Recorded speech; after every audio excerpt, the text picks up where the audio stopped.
નમસ્કાર વિદ્યાર્થી મિત્રો, આપ સર્વે વિદ્યાર્થી મિત્રોનું સહૃદય હાર્દિક સ્વાગત છે આપણી મનપસંદ યુટ્યુબ ચેનલ બેસ્ટ ઇન એજ્યુકેશનની અંદર મિત્રો. તો મિત્રો, આજે આપણે ધોરણ 9 વિષય વિજ્ઞાન ચેપ્ટર નંબર 4 પરમાણુનું બંધારણનું મિત્રો સ્વાધ્યાય પોથીનું સંપૂર્ણ સોલ્યુશન કરવા આપણે જઈ રહ્યા છીએ. તો વિદ્યાર્થી મિત્રો, વિડીયો તમારે સ્કીપ કર્યા વગર છેલ્લે સુધી પૂરેપૂરો જોવાનો છે. પસંદ આવે તો મિત્રો એક લાઈક કરી દેવાની છે. તો મિત્રો, વિભાગ નંબર 1 પ્રશ્ન નંબર 1 છે, નીચેના પૈકી કયું તત્વ 13 પ્રોટોન અને 14 ન્યુટ્રોન ધરાવે છે? તો મિત્રો, એલ્યુમિનિયમ 13 પ્રોટોન અને 14 ન્યુટ્રોન ધરાવે છે. 13 + 14 27 થશે. Option number B is right answer. પ્રશ્ન નંબર 2 છે, રુથરફોર્ડના આલ્ફા કણ પ્રકરણનો પ્રયોગ શેની શોધ માટે જવાબદાર છે? તો પ્રમાણીય કેન્દ્ર. Option number C. પ્રશ્ન નંબર 3 છે મિત્રો, N3- આયનમાં સંયોજકતા ઇલેક્ટ્રોનની સંખ્યા કેટલી છે? તો ઓપ્શન નંબર સી છે 8. પ્રશ્ન નંબર 4 છે, Na+ની સંપૂર્ણ ભરાયેલી કે કક્ષામાં કેટલા ઇલેક્ટ્રોન છે? તો ઓપ્શન નંબર એ 2 ઇલેક્ટ્રોન છે.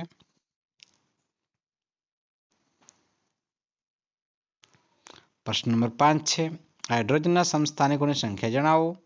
ઓપ્શન નંબર બી 3 છે. પ્રશ્ન નંબર 6 છે, લિથિયમ, ફ્લોરિન અને સોડિયમ અને સંયોજકતા કેટલી છે?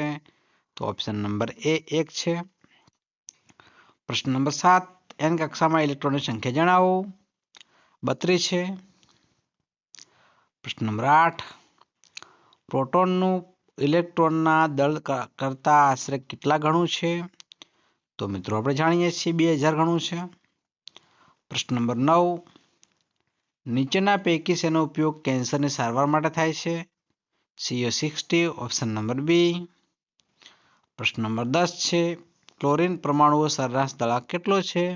38.5 EU. Option number she is right answer. ચલો મિત્રો, નેક્સ્ટ પ્રશ્ન છે, વિધાન એ અને કારણ આર બંને સાચા છે તથા કારણ આર એ વિધાન એની સાચી સમજૂતી આપે છે. વિધાન એ અને કારણ આર બંને સાચા છે, પરંતુ આર એ વિધાન એની સાચી સમજૂતી આપતું નથી. વિધાન એ સાચું છે અને કારણ આર ખોટું છે. વિધાન એ ખોટું છે અને કારણ આર સાચું છે. બરાબર છે.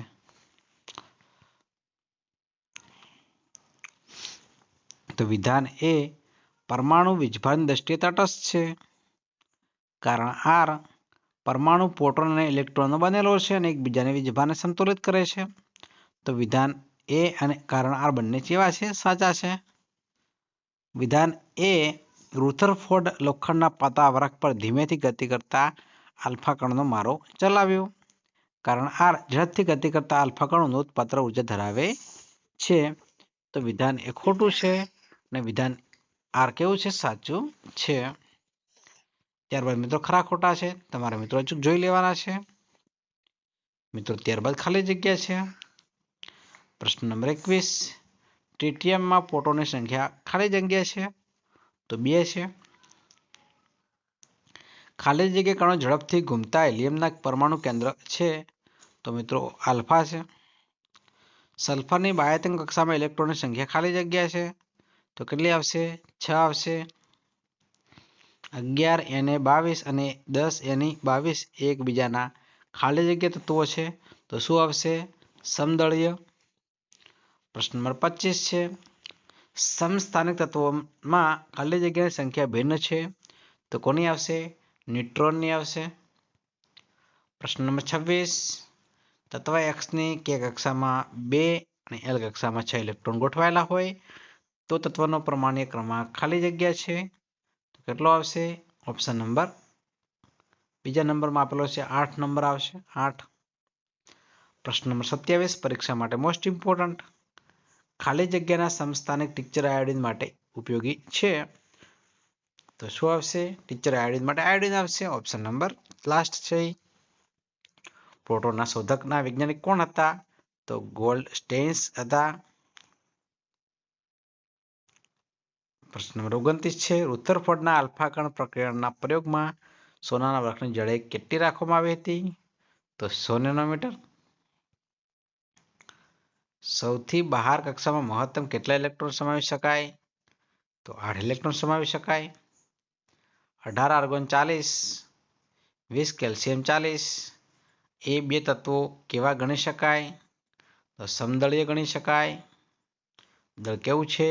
તો સમાન છે. પરમાણ્વીય ક્રમાંક હંમેશા કેવા હોય છે? તો પૂર્ણાંક હોય છે. 9F19 માં ન્યુટ્રોનની સંખ્યા જણાવો.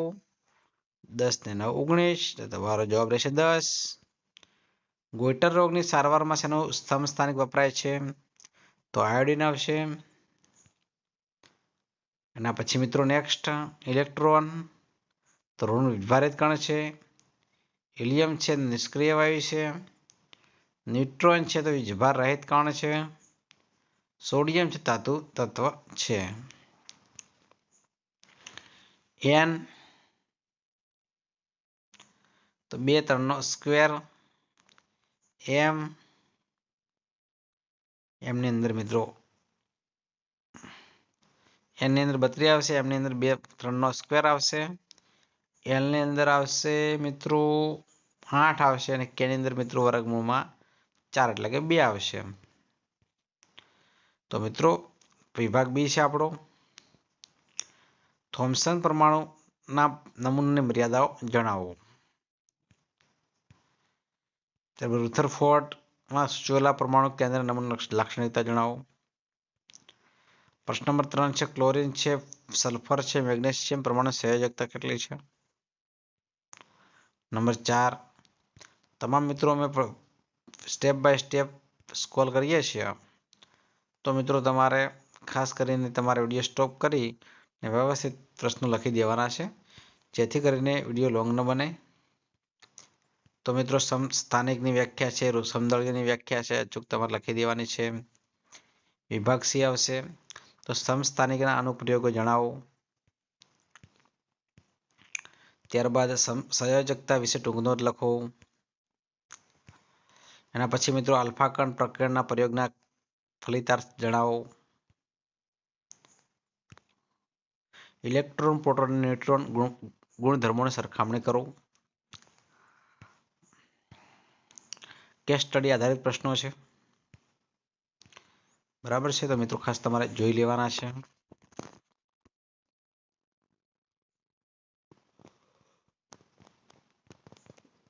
વિભાગ ડી તો વિભાગ ડીના ફર્સ્ટ પ્રશ્ન છે મિત્રો વ્યવસ્થિત તમારે લખવાના છે.